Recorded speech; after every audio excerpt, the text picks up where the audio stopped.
All right. Well, good morning or good afternoon or good evening, wherever you're joining us from around the globe today. Thank you so much for either watching this recording or joining us live.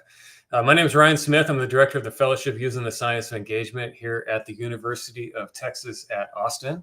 And we're going to spend a little bit of time together this morning, or as I said, whenever, talking through our program. And we want to spend some time talking through one of our particular practices that we work with teachers from across the United States and Europe at this point as well. But I'm joined by two very special people on the call today. You'll be hearing from them, but want to give them a chance just to wave and say hi real quick. Ms. Catherine Yonda, she's our Fuse Partnership Coordinator. Say hello to Catherine. She's going to be helping us out today. She'll be dropping some links in the chat wherever you're watching. You might be watching on LinkedIn or on Substack, potentially on YouTube as well. I know we're live there. But as we talk about different elements of our fellowship and how you might want to join or learn more, she'll be monitoring the chat, putting questions in there. So feel free to ask questions in whichever platform you're watching. You can put them in the chat and we'll answer them here. That'll be a great place to communicate with us and with each other. And the other person joining us today is Ms. Christian Langford. Give us a wave, Christian. She's one of our wonderful Fuse facilitators. And she works directly with all the teachers in our fellowship throughout their experience, brings a lot of knowledge, background, history as a teacher into our fellowship. And I'm really excited she's here with us today. We're going to be talking a little bit after I give just some basic background of some of our science and everything about one of our practices, as I mentioned. And if you've joined us before in one of our monthly sessions, we're going to be starting to do them a little differently. So in the past, we've kind of done the same thing each month and just giving you an overview of the program and talked about one practice. We're going to revamp that this year. So each month, we're going to take a deep dive into one of our particular library of practice modules that teachers learn throughout the fellowship. So we want to make it new and interesting and really provide some value every month. We'll always still talk about how you can sign up, how you can join, and some of the basic background of the fellowship, but we also want to spend a little bit more time on particular practices so you get a good idea of what teachers actually engage with. So I'm going to start off with some of the background info, and then give a chance to hear again from Christian and from others throughout the team. So as I mentioned, so we have the fellowship using the science of engagement here at the we're a partnership really with the University of Texas at Austin and classroom teachers across the United States and Europe. We started off very heavily in Texas.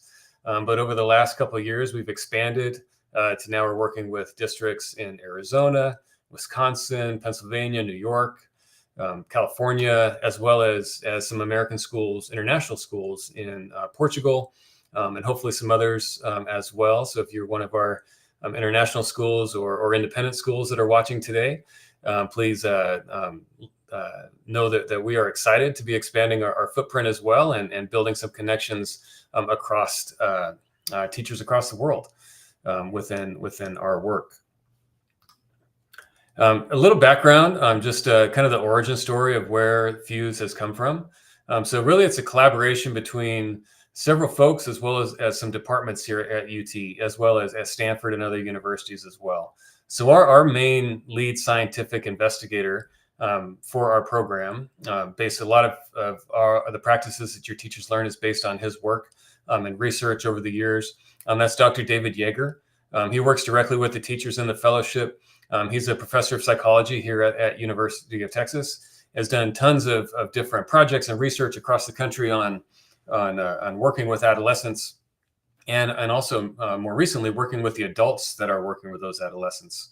So thinking through as adults how we can frame our language, think about mindset, think about the environments that we're creating for the young people in our lives, whether they're our own children, whether they're our students, whether they're in the workplace, younger people who are in our sphere of influence.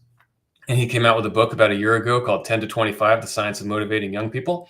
So if you have that book or you've read it, much of what teachers experience throughout Fuse is what he writes about and the research that he shares in that book.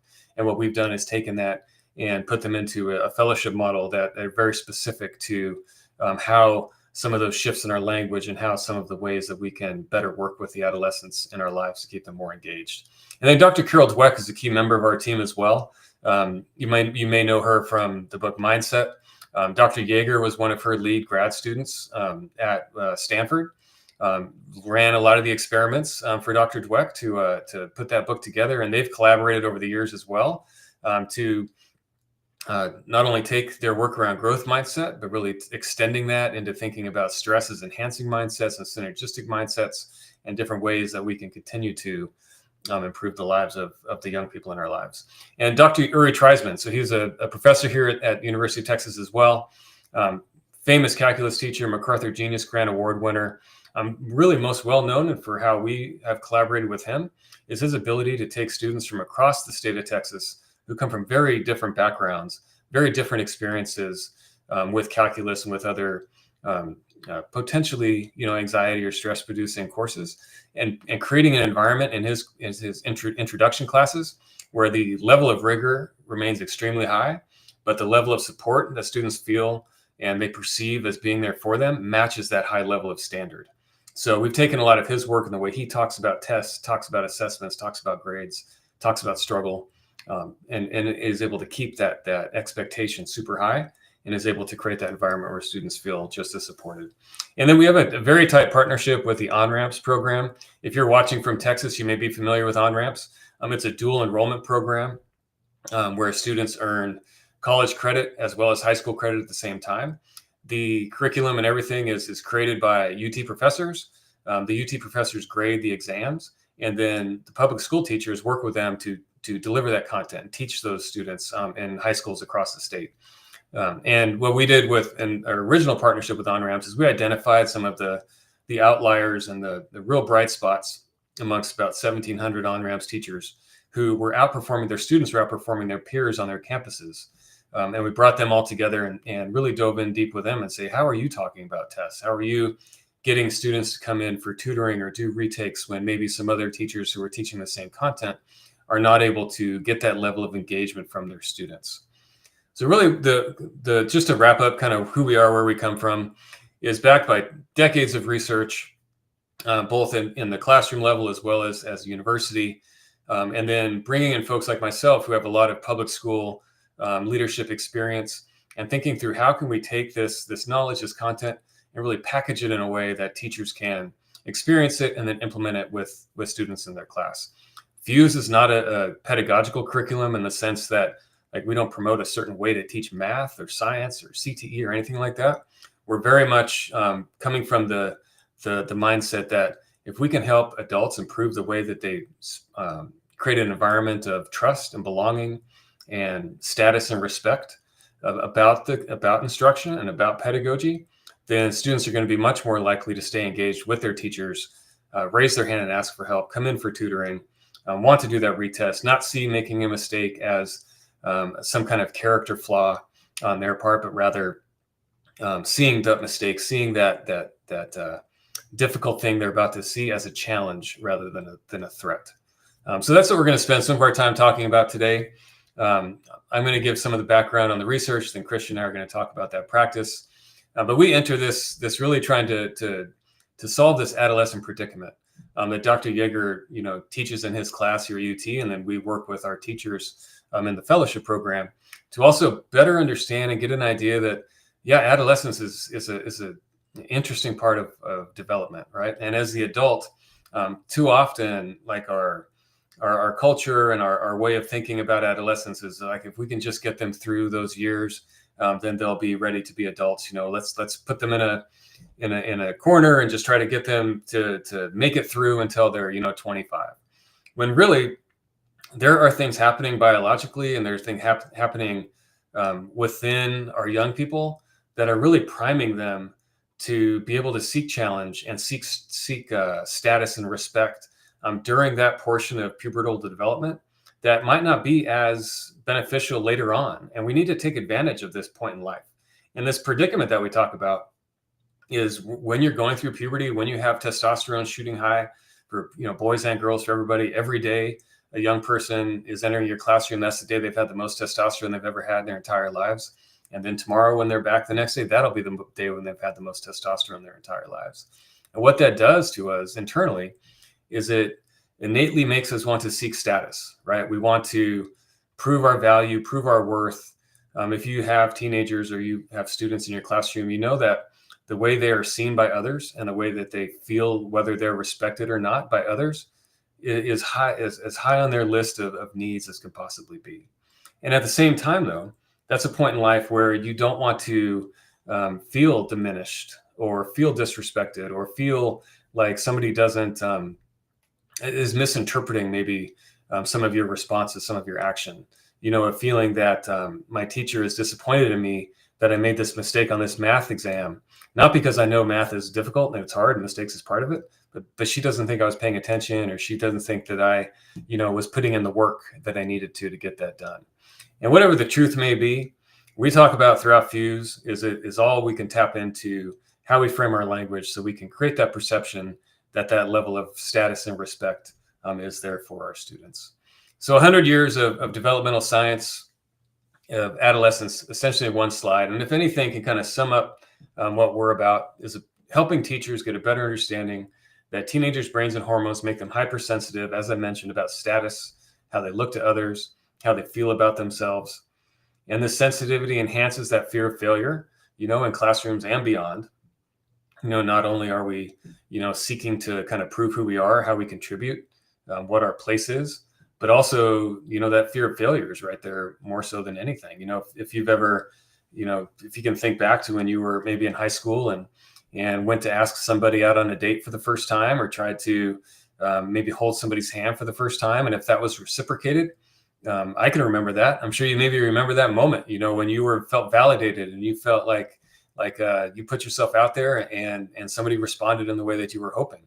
But at the same time, you probably remember that if it happened to you, that moment when you did take that chance, or you did maybe raise your hand to ask for help in a class, and the response that you got made you feel diminished, or made you feel, that, I took this chance. And whether the intention on part of the adult or your peer was to disrespect you, you felt disrespected. And that probably burned in your memory as well.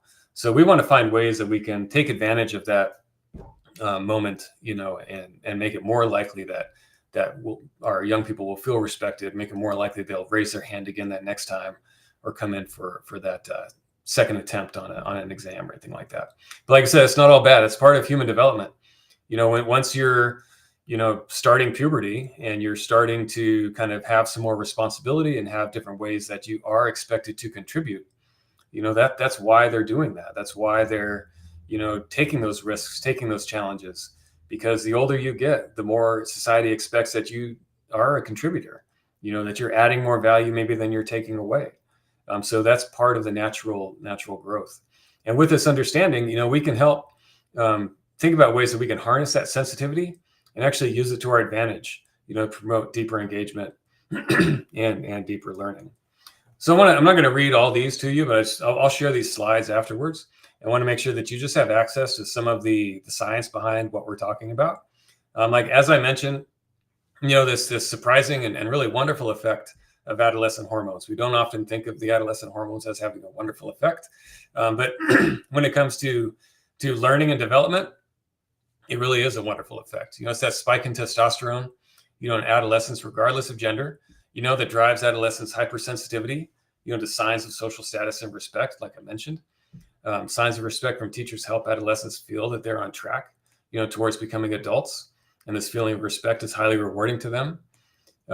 We know that hypersensitivity is there. So oftentimes as adults, because we have more life experience and we have more, time on earth where good things have happened and bad things have happened, that maybe we're not as sensitive to maybe a completely innocuous interaction, that we may not have intended to come off as disrespectful, and we wouldn't think twice about it. But with a teenager, they're internalizing that message. And oftentimes, because of past experiences, they're internalizing it in a negative way. So when we say things like, oh, you learned this last year, or you should know this already, or I taught this already, that is probably not trying to be disrespectful, if I'm the teacher saying those things or doing those things. But anytime that we can avoid saying things that can be misinterpreted as a character flaw and can be correctly interpreted as we intend, as maybe helping them remember something they learned before, or not trying to make them feel disrespected, then we can flip that and make sure that we're not, creating those misinterpretations from the young people in our lives. But like I said, it's an opportunity. From day one, in our fellowship, we're talking to our teachers about, how thinking, like changing the way we think about adolescent development and thinking about this as something we as adults can take advantage of, in the sense that we have a common goal with our students. We want them to try hard things, seek challenge, not be nervous about making a mistake. So we want to take advantage of that. And just some small tweaks in our language can help turn that into such a powerful tool that we can use to our disposal, consistently as the adults. So we talk a lot in Fuse about making little tweaks about how you talk about grades, how you talk about assessments. So just minor changes that we can practice, and even if it doesn't come natural, that we can test out and see what kind of response we get from our young people. Then we can have a great benefit from that.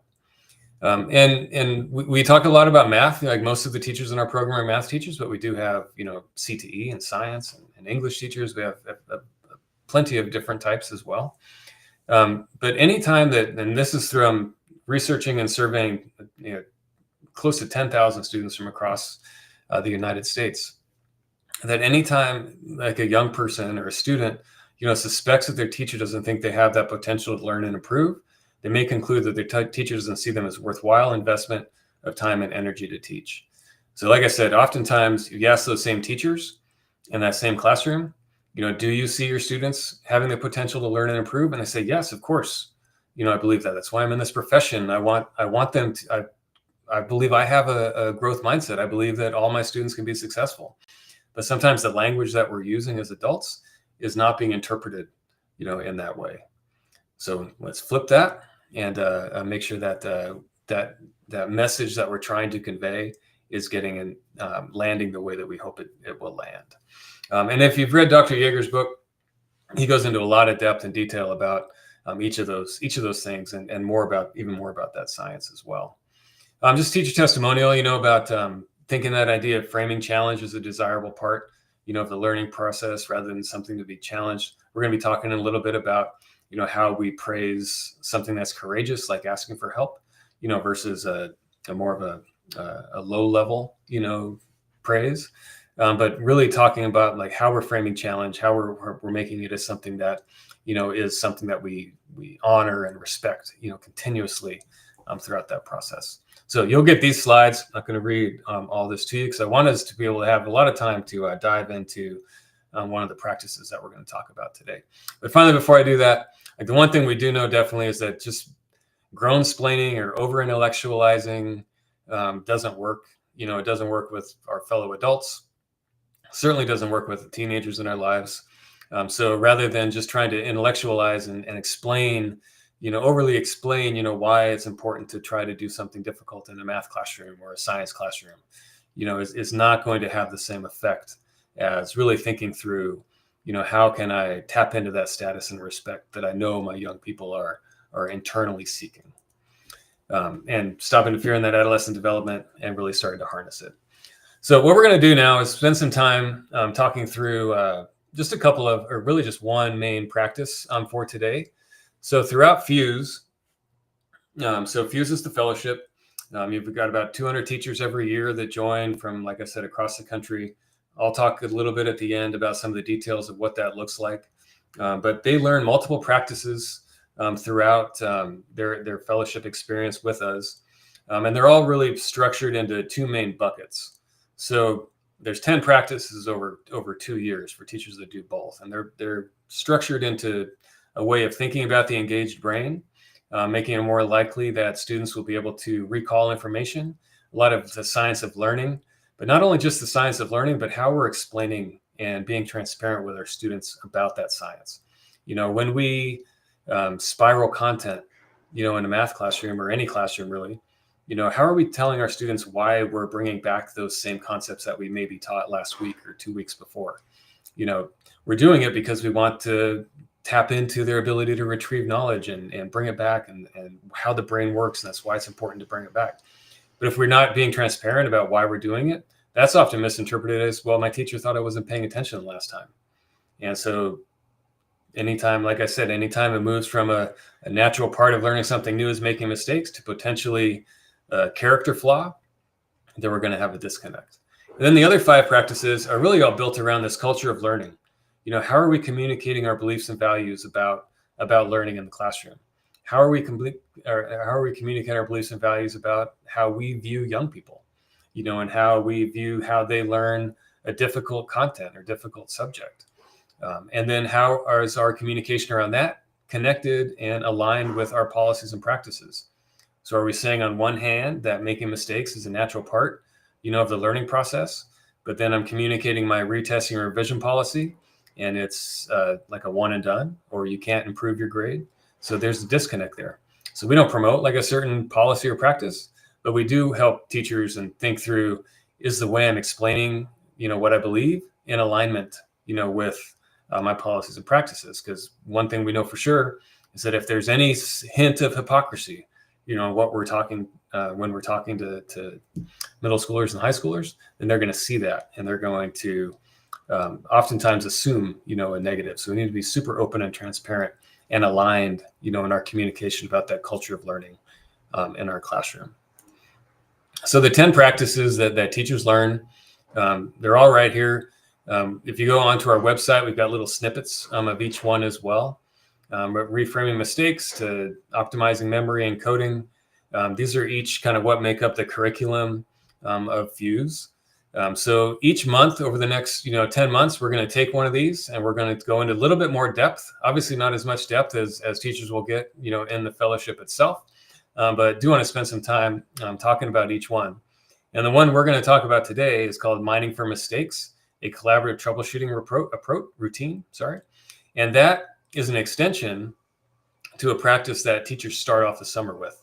So teachers start the summer with the reframing mistakes practice, which is more like, how am I talking about mistakes in my class in general to make it more likely that they won't be viewed as I'm disappointed, in you, or I think you weren't paying attention, or you should be trying harder. And then now mining for mistakes is when we've made that shift in our overall communication about mistakes to now I've got an environment where students are raising their hand, they are asking for help. And now maybe I've got a student or a small group, at a kidney table in the back. And how can I work with them, through a difficult problem or through a mistake that they've made in a way that's not going to disengage them in that moment and continue to tap into that innate need for status and respect that we know they have. So this routine, that we're going to talk, Christian and I are going to talk a little bit about it today. She's one of our, as I mentioned, facilitators that'll actually be leading this practice next week when we have our teachers together for their fall virtual conference. So the way that we break it up into kind of portions is it's really a three-step process. So imagine yourself, sitting at a table with a small group of students or one-on-one with a student that they've raised their hand, or you've asked them to come back and look at a question that they've maybe missed on an assignment. And this is a routine that we teach teachers, and they practice it, and they practice it with each other, and they practice it with their students. They report back. They get coaching on, how is this going? What things are you noticing? And Christian and I are going to talk a little about it today. And then if you've got any questions about it as we go, put them in the chats, or we'll follow up afterwards as well. But really, step one is surfacing that student thinking, and thinking through how can we, without answering the question for them or just giving them the answer, get them to elevate their thought process behind what they were thinking when they started in the beginning. And what we always start teachers with is how do you enter that conversation? How do you enter it in a way that's going to make somebody perk up and have maybe the most charitable idea of why my teacher is wanting to work on this with me, versus maybe a negative response is like, oh, I got this one wrong again. My teacher's going to, tell me what to do. A bit disappointed in me. And we start off with, thanking our students for having the courage to examine their mistake. And it's very specific kind of language that we choose here to work with folks. Is we want to tap into that need for status and respect. And if we're praising like a low status behavior, like asking for help, like this might come up in like your typical like compliment sandwich approach that a lot of folks take, is that I'm going to start with a positive, I'm going to add what I really want to say in the middle, and I'm going to end with a positive. So like, thank you for asking for help. You did all this wrong. I'm going to help you get through it. but you wrote real neat. Your penmanship was wonderful, or you had all the numbers in the line or anything like that. So we want to move past that. So even in that entry point, if we can tap into that, does take courage. It does take a lot of guts, to ask for help, especially in a classroom in front of your peers, especially in a classroom where maybe you already feel like maybe you are surprised you're in this accelerated math classroom, and now you're going to ask for help, and you think you're the only one that doesn't need help. And if you're willing to engage with the teacher to get that help, then that takes guts, that takes courage, that takes a lot of maturity. So thinking of ways to enter that conversation with that in mind. And Christian and I are just going to kind of just talk through these slides. I want to keep it kind of informal. So I don't know, Christian, do you have any thoughts on when you are working with students or anybody about that entry point, into that maybe difficult conversation? Yeah, I just know that students are going to be able to tell if you're being genuine or not. This is something that's a little bit different for a lot of teachers. So it does take practice when you're doing this. Because a lot of times teachers are going to say, okay, well, I want to go ahead and, thank you for raising your hand or thank you for asking for help. But we really want them to understand, like Ryan was just saying, like how big of a deal it is to actually put yourself out there. And we want other students to see that and also join in with that other student with them asking for help. But along with this, we just got to be really, really clear that, every mistake is unique and they all should be approached differently. And so with surfacing student thinking, we're trying to get to the bottom of, what was actually going through that student's mind when they went through the process, because we are so excited just to see students actually try problems because, of course, we all know there are students that won't even attempt, but we want to get to the bottom of the fact that this student was brave enough to put themselves out there. They showed all this work, but now let's get to the nitty gritty of, what was behind the student thinking. So yeah, I love this step of it, just the getting started. And right here, don't assume anything. Whenever your student is coming to you and the student is having a question, we don't want to go ahead and jump the gun and say like, oh, well, I know why you did this. Here's what you did wrong. This is the next step. We really want to get the student to understand that, the learning is in their hands, not us feeding anything into them. So I think that's really key when it comes to Yeah, I see that even with my own my sons. So I've got 2 teenage sons, and even if I know like why they did, and outside the classrooms, even if I know like why they did something wrong, like if they get a hint that like I'm making an assumption, then it's like you've lost the thread like from the beginning. So we never promote or propose that any of these changes in languages are easy, because we as the adults have built up this routine ourselves, over the years of maybe sometimes, especially when you got a lot of experience and you know exactly what they did wrong. But the value of letting them tell you and them knowing that they just need to know that you're not assuming, and by them knowing that, it's not going to kind of turn them off right from the beginning. And it comes that genuine oh, go ahead. No, I've been in a situation, just to put it out there, of assuming, and when you get the assumption incorrectly, and then that student says, no, that's not why I did that. Or this is what I had to do a lot of like rebuilding, because that student in that situation probably felt like they weren't being heard. And I wasn't genuinely asking questions to get their answer, but I was jumping the gun. And we got to stay away from that, because when it does happen, it really hurts. Both parties. Yeah. And the other piece, is that, think of how we structure our entry point of the conversation that makes it clear that we're entering it without presuppositions. We're not entering it in any kind of assumption, either on maybe what they did wrong, even if we have an idea. And then also not under the presupposition that they were looking at their phone, during class, or they were, staring out the window or whatever that might be. So as much like we work with teachers a lot in the program about like, how can you take that step back and enter it into noticing that maybe you're thinking these things, but how do you keep them from coming out? And being super transparent, that the reason we're having this conversation, is that I want to know more about what you are are thinking and what you're, and that maybe don't say like, what were you thinking? Because that could be, perceived maybe negatively, but being clear in the beginning that I am curious, like I am wondering, I'm using notice and wonderings, that I know a lot of teachers use that framing as well. But we always like to share just like a sample, as well. So this came from one of our modules, and one of our teachers, as an entry point into the conversation. And obviously, everybody would frame this, in their own language. You don't want to sound like you're reading from a script. But the idea that I'm not going to explain things you already understand, because that's not respectful of you or your time. So right off the bat, we're telling the student that I respect your time. I'm not going to go over something that obviously you've already done, here correctly. So that's why I'm going to ask you a few questions to understand how you were thinking about the problem, so we can troubleshoot the answer together. So totally transparent.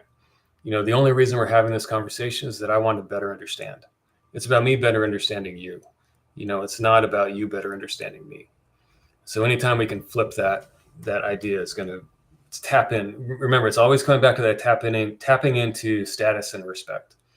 So in our adult to adult conversations, entering into those with seeking to understand, that's a Covey thing, seeking to understand before being understood. So we want to do the same thing with our young people, especially that entry point, into the conversation. All right, so Chris, you want to go on to the next one? So we've entered the conversation with a student. We've done it in a way that's open and transparent. We haven't made assumptions. We've told them exactly, what we're trying to accomplish. And now we want to seek as quickly as we can to validate, something that they did right. Yes. And whenever it comes to students' work, just understand that a lot of this has been engraved in students for so long, where if you don't have the correct answer, then the whole thing is incorrect. And with that fear, that's a lot of times why a lot of students that we have are choosing to do nothing at all on the paper, because in their head, they're thinking like, if I can't get to the correct answer, why even bother? And this right here is something where we just got to break this cycle, because you're going to end up with students that are not very confident. You're going to end up with students that, like I said, they just don't want to try at all. So by going through the process of actually pinpointing what the students are doing correct and giving your students feedback on that, that's going to build their confidence, and they're going to want to in turn work more for you. So again, this is something that, when I was in school, I remember it, and I would struggle to get through some problems, the more difficult problems, because if I felt I couldn't get to the answer, then I didn't even want to show my work. So as teachers, and we go through when we teach this to our fellows and during our coaching sessions, but it's more than just saying that it's not all about the correct answer, but you got to kind of think about, what are we doing in our classrooms in order to validate the correctness on the page. So it could be something as simple as, from the start of the school year, you explain this, that, the right answer isn't the only thing that I'm looking for. And on assignments, there is feedback given, or there are points given for the steps that they are actually doing on their work, so they can actually see that and also believe it. We just want to get to the point where we can give them that praise, so they understand, okay, I know this much of it. Or a lot of times the students know 75% of the whole problem, or they did take the time to go through the problem. They understand it's incorrect, but it's just a computation error. And we don't want that to be that little negative, that little something in the problem. We don't want that to be the reason where the next time that they see the problem, they're not even going to try, because there's that big red X on the page. Yeah, one of the first activities we do in the summer, in our summer conference, we call it the pine tree problem. But essentially, it's a math problem that all the teachers in the fellowship, whether they're a math teacher or not, they work on together. And there's different levels of correctness, to that problem, at the end of the time they're together. But the big takeaway, and what we hear also from students when we, talk to them, like young students in the classrooms as well, is that whole idea that there's levels of correctness can so shift somebody's mind of how they view themselves as a math learner or anything that's difficult. Anytime we can move away from I was right or wrong, there's a huge difference in knowing you were 80% correct than if you were 10% correct. And our whole goal is to keep everybody, engaged and coming back and entering into that conversation and working with their teacher. So if you know that you were 80% right, like you are so much more likely, to seek out, that help for that last 20%. But if you never knew you were only 80% right, and you made that assumption that, well, I got it wrong, so I must, not know how to do this at all, then the likelihood, that you're going to stay engaged is so much more diminished at that point. And one question we always get about this portion of it, because really our goal with this second step, is to, as quickly as you can, notice and validate something they did right? Because that's going to continue the conversation. It's even any like we're talking about in a math classroom right now, but it's really any conversation you have with anybody. The sooner you can find some kind of success, or some kind of celebration, for maybe not the right word, but something close to that, the more likely they're going to stay engaged with you. But we always get the question, well, what if they don't have anything on their paper? So we know in class, a lot of times students don't even start. So we talked a little bit about this. So I think, anything you want to share on this one, Christian? I think this is kind of similar to what we've been talking about. Yeah, just explaining, like, I see what you did there. I understand, or I can see how you, like on the first one, divided both sides by 3. But it's kind of like walking them through the correct steps. And then you come up to, the issue, but they heard everything that was positive about what they did do, rather than them coming up to your desk and you're like, oh, this is incorrect right here. And then, they're like, well, didn't you see all the good stuff that I've done already? One thing I also wanted to add, I knew before doing Fuse, so when I was in the classroom, I saw evidence of this step right here and the importance of it, because I would have students that were comfortable enough to come up and ask me for help. But what I saw every time was when they would come to ask me for help, the problem was completely erased. So the bulk of the work that they had done that they felt was incorrect, they came up, but I can tell that they erased every single thing. And I could see through, and I'm like, why did you erase all this? All this right here is correct. But again, it's that fear. They didn't even want to present that to me, but I knew I had to make some adjustments. Thank you, Fuse. So I can actually validate that. So they would keep that part on their paper. So they weren't afraid of showing me the work that they had already progressed through. Yeah. So here's where I was going, with, what about the students that don't have anything down there and anything on their paper? Maybe they erased it, like Christian was just talking about, or maybe they didn't even start. And we get this question a lot. And really the takeaway that we want to get to is that's fine. And the first thing we want to get to is still the same as if they would have written down, tons of work. The purpose of this step in the practice is to get them talking and get them validating something that they've done correctly. So if some ideas that we share with our teachers, if you do have that scenario, and they've got nothing on their paper, they don't know how to start, you're there with them now. You've done the hard work of getting them to either ask for help, or you've gone over there and said you're going to work with them, and they're at least sitting there and they're open to it. So you have them try the problem now and point out the parts that they have gotten right. So it's just getting anything down, with you there. And maybe you have some open-ended questions to get them to start with. But the scientific takeaway that we talk about with tapping into that innate need for status and respect is the same. So as long as it's something that that they have put in some effort towards, and maybe they wouldn't have done that without you there, you've got an in at that point. So you have them try working the problem right there, and then you're jumping right into validating, what they did, highlighting existing knowledge from what you're aware of from other problems they've tried.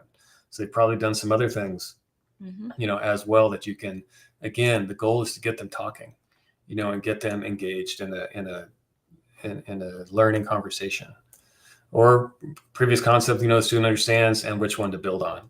So again, always coming back to how we just want to get them in the conversation. So that's step 1 and step 2. So we're validating something they did right, but we do need to somehow make that shift, or we got to make that shift to get them to that new understanding, where we want to get them to. So that's our step 3, that bridge to a better understanding, which this is where what we hear from our teachers a lot of times is this is where it's like, you just have to hold yourself back, right? From doing too much. the Yes. uncomfortable quiet that you have. And it's like, oh, I want to take the pain away and let me just tell you what needs to happen. But we really have to refrain from doing that and getting the students to kind of take on that next step in their learning. Because a lot of times it just comes to asking the correct questions to your students, and it's continuing to build. So I guess the most important thing with this one is don't be afraid of the silence, because a lot of these students they're waiting for you to go ahead and tell them, because that's what all their other teachers have done. So we're breaking the mold right now, but this is where we're going to ask the correct questions. We're going to continue to build off of what they know, build off of the things that you've already told them and you validated for them within the problem, and get them to that next step without telling them, though. Yeah. Yeah. And overcoming that compulsion to tell doesn't mean you're silent. It's staying in that zone of asking open-ended questions, with uptake. So it could be wait time. It could be silence, and you know your student best. If that's going to, maybe after 10 seconds they're gonna come up with something, or your student well enough that maybe if you're not prompting, then they're not going to respond at all. So it's not just sitting there and not saying anything, but it's leaning into this whole idea of collaboration with a leading question. So some examples, and these seem, when you talk about them or you see them on a slide in a webinar like this, you're like, yeah, of course we would do this. This is easy. When we talk to teachers and they report back to us, about how they've tried some of these things, it's the kind of thing that, is learnable, but it takes practice and often doesn't come natural, to anybody, and to adults, especially when they're working with young people. So it's something that is a very learnable skill, and is something you can go and practice, and you can make mistakes on. But when you notice, that, oh, maybe here's a moment when I could have had a better last question, to get them to come to that response, it's things we can continue to improve on. So a couple examples. So let's build off that great thinking you already did, with whatever problem you have right there. And then the key point that we always re-emphasize is we end our statement with a student with a leading question. So what would happen if you, or so if you know this part already, then what can you tell me about blank, or how might you do this, or how might this happen? So it's training yourself, to get into a routine of asking leading questions with uptake. And by with uptake means it's prompting a response. It's not a tell. Yeah. And you just want them to continue to work. So that's why I really like the what would happen if, because with that question, you can both go into it like, well, you might, as a teacher, you understand that if you do this, it's incorrect, but I want my student to try it. And just getting the student to understand that you can't break it. We just want you to keep working it different ways. And then by that process, just explaining to your student, like, I'm going to learn from you as long as you continue to keep writing on your paper. And you're going to learn from this as we continue to ask questions and discuss your next move. And I just wanted my students just to have the understanding in my classroom culture. And this is what we want for all our fellows. We want for the students not to be afraid of taking that next step on the page, and just don't stop. Just try something new. And if it takes the teacher, if it takes you being the person to get the student to move forward, that's fine, whether it's in the incorrect direction, because the questions that you're going to ask are going to help your student like draw it back in. But we just don't want the students in their head sitting there thinking, well, I don't know, therefore I won't do. And these 3 steps are the best way for you to be able to get your students to move forward without you as the teacher doing all the work, but for them to actually, I mean, it's a flowing process where at the end of it, they get to the answer that we're looking for with your help, but not you doing the whole thing. Yeah, thank you. Thank you, Christian. And, we'll put a link to our website and everything in the chats as well. But when we look at the data that we collect, from Fuse, really 2 of the things that we're most proud of is that students in Fuse teachers' classrooms, are showing great gains, on the actual their math performance. But then at the same time, we're also seeing teachers, and we survey teachers throughout the program, self-reporting, a much higher sense of well-being, and feeling much more engaged themselves, in their classroom and in their profession, and a much reduced desire to leave the profession or leave their current role. And our belief really is that it comes down to the teacher is going to be more satisfied, feel more valued, feel more in tuned when their students are responding to them in the way that they, in a instructional manner, talking about their mistakes, talking about their problems. And the students obviously are going to perform better because they're asking for help, they're doing those things. So it's a program where really can get those two benefits in one package.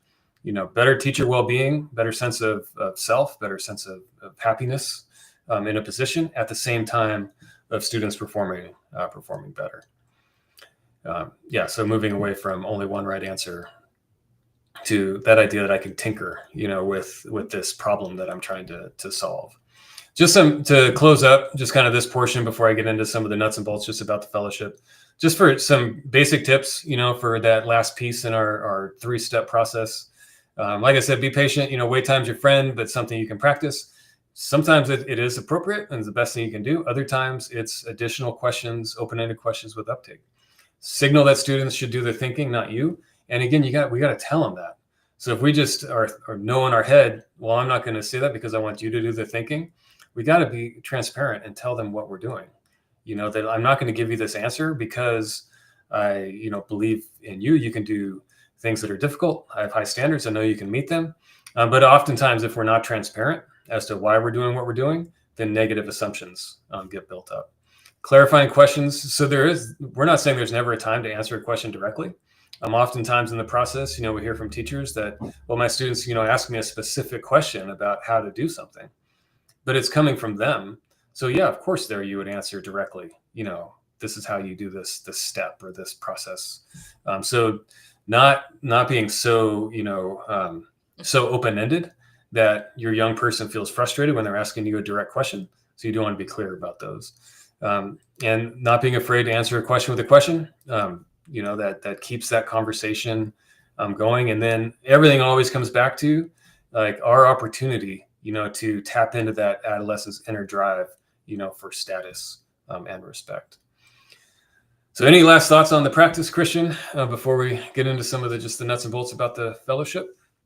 No, I think we did a good job putting this all together. And I'm just letting you know the feedback we've gotten from teachers that have actually went step by step with this process. It's been pretty amazing. It's eye-opening for a lot of them. And it, like Ryan said, it just makes the classroom life a lot easier when the conversation is actually happening around math. And then there's less of just students not doing anything because this helps erase that fear of the mistake. All right. Well, thank you, Christian. You can give us a wave. Thank you for being here with us. We'll see Christian again during our other webinars as well. But I'm going to wrap us up. Looks like we got about 12 minutes left. And I do want to spend just a little bit of time talking about just kind of what the fellowship looks like. If you want to join, or you have teachers on your campus that want to join, we're in the process right now of enrolling teachers that would start. We're going to have a couple opportunities to start. One will be in the spring of 2026 and then another next summer. So we've currently got about 200 teachers in the program as we speak. And again, we're meeting with districts and teachers all over the place about joining for next year. Kind of the structure, what does it look like? So if you were going to join in the spring, you'd start with 2 virtual conference days. They're a little spread out, but you learn you get a talk from Dr. Yeager about all the science, about the practices. You do your first 3 practices during those initial sessions. If you're going to start next summer, then we're going to do and you're from Texas or you're close, or if you want to fly in, we're going to do a 2.5-day conference in person next summer. It's going to be June 17th through 19th. There again, you'll meet the other fellows in the program. You meet Christian, all the other facilitators. We do a great mix over a few days of group activities. You learn your first practices as part of the fellowship. set yourself up really for success that first part of the year. And then during the school year, we do 2 virtual conferences. So there's one in October and one in February. These are all virtual. After the summer, everything's virtual after that. But they're full day sessions. Again, a bunch of like workshops and group activities, additional practices, things like that. So those are like the main course of the fellowship. 2.5 days in the spring or summer, virtual or in person, and then 2 full days during the school year, all virtual during the school year. Just some shots of our previous conference. Just always good to see some smiling teachers from across the country learning together. Also, there's 4 coaching meetings that happen throughout the year. These happen outside the school day. They're about an hour long. They're pretty informal. We pick one of the practices that they've recently learned, teachers have recently learned and implemented. They come back, say how they're going. Again, we're very much like from the approach that, okay, you learn that collaborative troubleshooting routine. You're going to know the best time, place, context to implement that in your classroom. You're the expert of your classroom. So we don't have things like, okay, you got to do this 4 times by this date, things like that when it comes to the practices. So you come back, you let us know how it worked with your students, things you noticed, questions you have, things like that. So 4 virtual coaching meetings throughout the year, give you a bunch of different options of what time to join, so it fits your schedule. The third tier, and I didn't talk a lot about this today, but we'll probably do another webinar where we talk specifically about the student modules. So to really cement kind of that perception of a culture of learning in the classroom, the students in each Fuse teacher's class do 3 student modules throughout the year. So what they are is essentially teaching the students in more student-friendly language, the same ideas around adolescent development, mindset, memory retrieval, science of learning that the teachers are learning. So they know what to expect when their teachers are talking to them about or using predictive language is one of our practices, or when they're talking about how they spiral content, or when they're doing their exam speeches. So the students can recognize kind of some of these changes their teachers are making. And then we ask the students some questions as well. So there is a survey that's part of it. And then the teachers get a report back on the perception of support and that culture of learning in their class. So teachers get reports 3 times a year as well. And again, the purpose of that is really to help move that culture in the classroom away from the idea of a culture of compliance, closer to a culture of learning. So just as one example, again, it's the perception. It's not like, I don't think any teacher, like if a student came up and maybe didn't do well on an assignment or something like that, would ever actually say, go try harder alone. But if that perception is there, that there's not supports in place, or they're not safe supports to use, or they're not respected, then that's the self-talk that a student might have. Trying to move that overall approach, that perception to, this is a place where we troubleshoot things collaboratively. I respect your time. I respect your value, as a learner, as a young person. So everything's about moving that perception from a culture of compliance to a culture of learning. Fuse teachers. So there is a cost involved with Fuse. Typically the district or the school pays for that. And if you are interested in learning more about potentially joining for next year, we'll meet individually. We'll talk through pricing, everything like that. But teachers in the fellowship do earn $1,000. So out of the tuition that either a school or a district pays, we pay that teacher back $1,000 as an honorarium for contributing to the fellowship, having their students do the practices, them completing the practices, sharing their thoughts and ideas about how things are working, helping us improve our overall delivery, for teachers across the world. So those are like the main kind of pieces of what teachers do. So they do the conferences, they get the coaching sessions, and then their students do the practices, and the teachers receive the reports. And that's kind of the main piece of the teacher experience. And I didn't mention the student modules. They take about 1 45-minute class period to complete. So that's 3 times out of the year. All right, so a few last things before we wrap up. So want to invite everybody that's watching, or you're getting this recording. A new thing we added this year is the Fuse Executive Leadership Series. We've already had one. If you go to our Substack, you can see the video and kind of a synopsis of that first one. Dr. Yeager gave a great talk on using a lot of these same practices that teachers learn and infuse in a leadership sense, as an assistant principal or principal, department chair, department director, superintendent, anything like that. A lot of the practices and the framing of language that we work with our teachers on with their students are very applicable also, with some slight tweaks for the adults that we're leading as well. And we have our next one actually coming up on November 12th. That's with Stephanie Okamoto. So we have special guests each time, folks that are from the same background, same ideas, but maybe are using practices similar to Fuse in different settings. So Steph is a leader with ServiceNow. That's a company that is growing rapidly, hiring a lot of new young employees. She has a lot of experience as a HR manager and others with firms like Microsoft and ServiceNow and others, and is really most well known for supporting new hires and younger employees who are new to maybe a leadership role or things like that.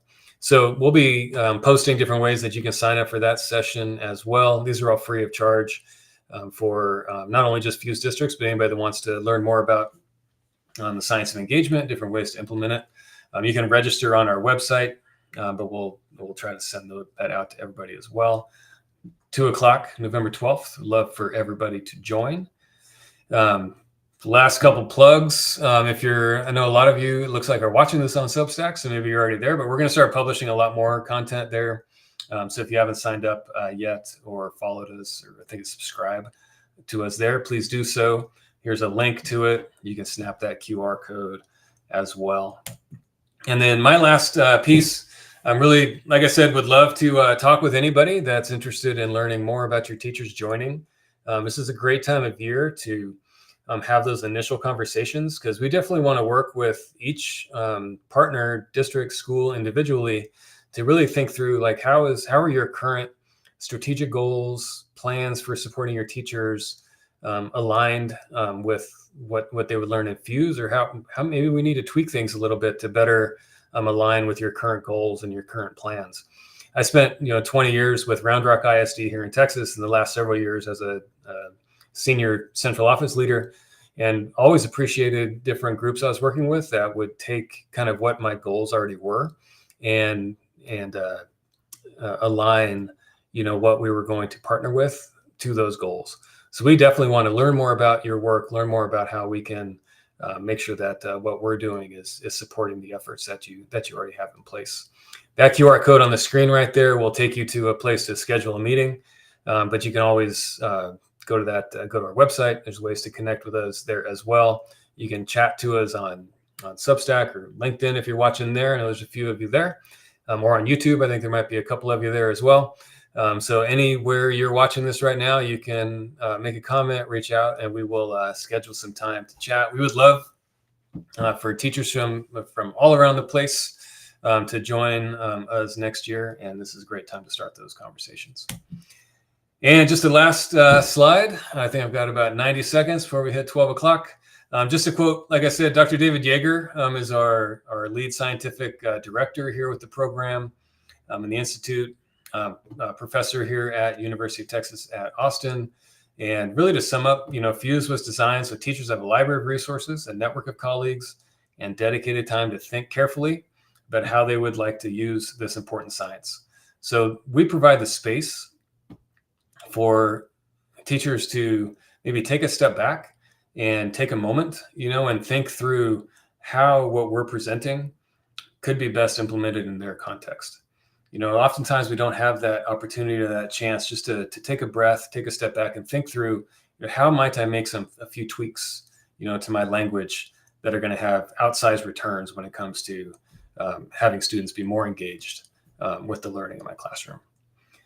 So thank you, everybody, for joining us today. Hope to hear from many of you. We'll be back next month with a different practice we'll talk about. We're going to be talking about engaging brains with prediction. So that's a little teaser for you for next month, but hopefully you sign up again, and we'll see you at that point. So have a great day.